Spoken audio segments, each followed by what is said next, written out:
नमस्कार, झारखंड समाचार में आप सभी का स्वागत है।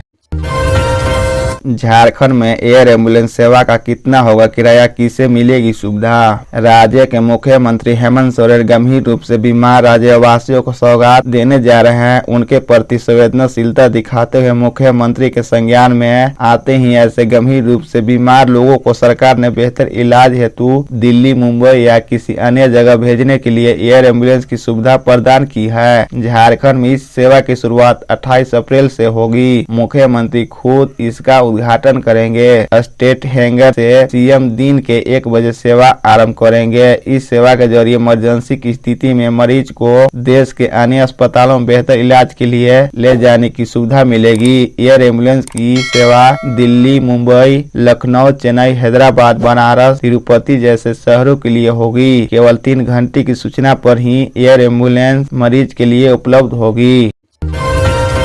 झारखंड में तेजी से बढ़ रहा है कोरोना वायरस संक्रमितों की संख्या हुई 470। झारखंड में कोरोना वायरस का संक्रमण तेजी से फैलने लगा है। प्रदेश में संक्रमित लोगों की संख्या 500 के करीब पहुंच चुकी है। अब तक 470 लोगों में कोरोना वायरस के संक्रमण की पुष्टि हो चुकी है। पिछले 24 घंटे के दौरान राज्य में 6029 लोगों को सैंपल कलेक्ट किए गए और 7691 लोगों की सैंपल की जाँच की गई। इसमें 148 लोग संक्रमित पाए गए। इस दौरान 44 संक्रमित ठीक भी हुए हैं। इस तरह कुल संक्रमितों की संख्या बढ़कर 470 हो गई है। सबसे ज्यादा कोरोना संक्रमित पूर्वी सिंहभूम में है। कल तक यहाँ 129 संक्रमित थे। झारखंड स्वास्थ्य विभाग की ओर से जारी कोरोना बुलेटिन में बताया गया है कि 103 संक्रमित पाए गए हैं। कल 9 लोगों को अस्पताल से छुट्टी दे दी गई। इस तरह पूर्वी सिंहभूम में कोरोना संक्रमितों की संख्या बढ़कर 223 हो गई है, जो प्रदेश में सबसे ज्यादा है। दूसरे नंबर पर राजधानी रांची है। यहाँ 87 कोरोना संक्रमित हैं। 24 नए लोगों में संक्रमण की पुष्टि हुई है।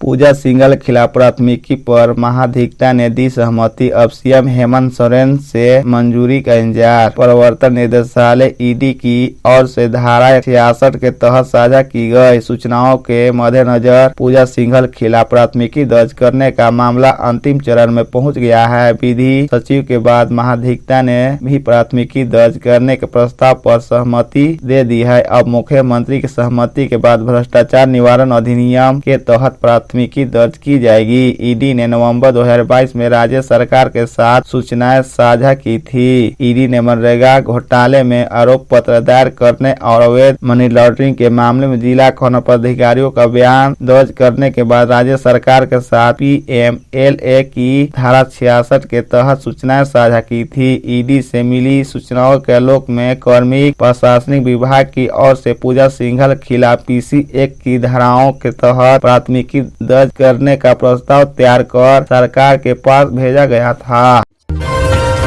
पलामू में सुनसान जगह पर पेड़ से लटकी मिली बीजेपी नेता की लाश। झारखंड के पलामू जिले में गुरुवार को एक भाजपा नेता का शव संदिग्ध परिस्थितियों में सुनसान जगह पर पेड़ से लटका मिला। मृतक के परिवार ने हत्या किए जाने का आरोप लगाया है। पुलिस ने शव को पोस्टमार्टम के लिए भेजकर मामले की जाँच शुरू कर दी है। उप विभागीय पुलिस अधिकारी आलोक कुमार टूटी ने कहा कि भाजपा के अनुसूचित जाति प्रकोष्ठ के मानतू मंडल अध्यक्ष 35 वर्षीय प्रमोद सिंह की लाश आज सुबह एक पेड़ से लटकी पाई गई है। प्रमोद सिंह बुधवार शाम 5 बजे घर से निकले थे और लापता हो गए थे। पुलिस अधिकारी ने कहा कि उनका शव सुनसान जगह पर मिला था। हालांकि उनके परिवारों का आरोप है कि जमीन विवाद को लेकर प्रमोद सिंह की हत्या की गई और इसे आत्महत्या का रूप देने के लिए फंदे के सहारे पेड़ से लटका दिया गया है।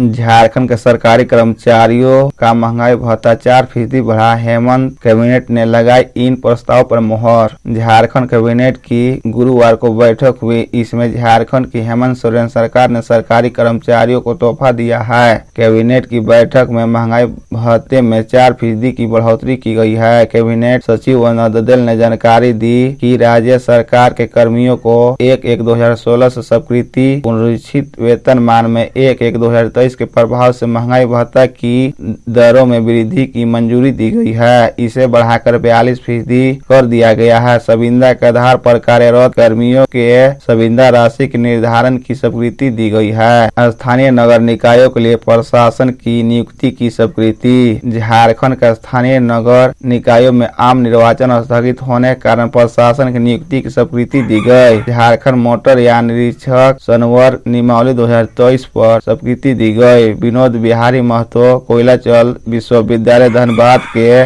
बोकारो जिले के नावाडीह में डिग्री महाविद्यालय के निर्माण कार्य को लेकर 2568,65,000 रुपए की प्रशासनिक स्वीकृति दी गई। पश्चिमी सिंहभूम जिले के चक्रधरपुर अनुमंडलीय न्यायालय के गठन की स्वीकृति दी गई।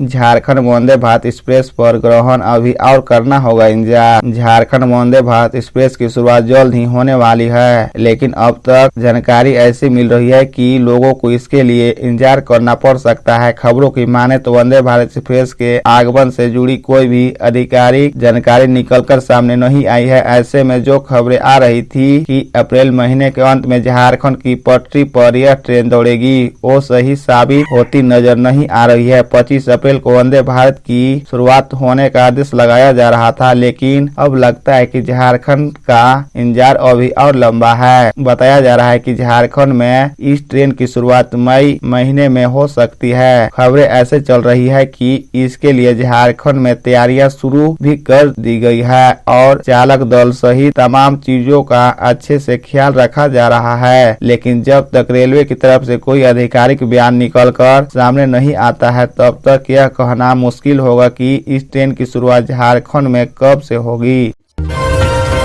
झारखंड मैट्रिक इंटर परीक्षा का रिजल्ट इस दिन होगा जारी। झारखंड मैट्रिक इंटर परीक्षा समाप्त होने के बाद कॉपियों की जांच जारी है। परीक्षार्थियों के मन में इस समय सबसे बड़ा सवाल ये उठ रहा है कि रिजल्ट कब प्रकाशित होगा। अब इसे लेकर एक बड़ी अपडेट सामने आ रही है। जानकारी के मुताबिक 10वीं और 12वीं साइंस का परीक्षा परिणाम एक साथ जारी होगा, जबकि इंटर कॉमर्स व आर्ट्स के छात्रों को थोड़ा इंतजार करना होगा। जेक बोर्ड परीक्षा परिणाम को लेकर जो जानकारी सामने आ रही है, उसके मुताबिक झारखंड एकेडमिक काउंसिल मई के अंत या फिर जून के प्रथम सप्ताह में 10वीं और 12वीं साइंस का रिजल्ट जारी करेगा। इसके बाद कला और वाणिज्य के परीक्षार्थियों का रिजल्ट जारी होगा। हालांकि परिणाम को लेकर अभी तक कोई आधिकारिक सूचना प्राप्त नहीं हुई।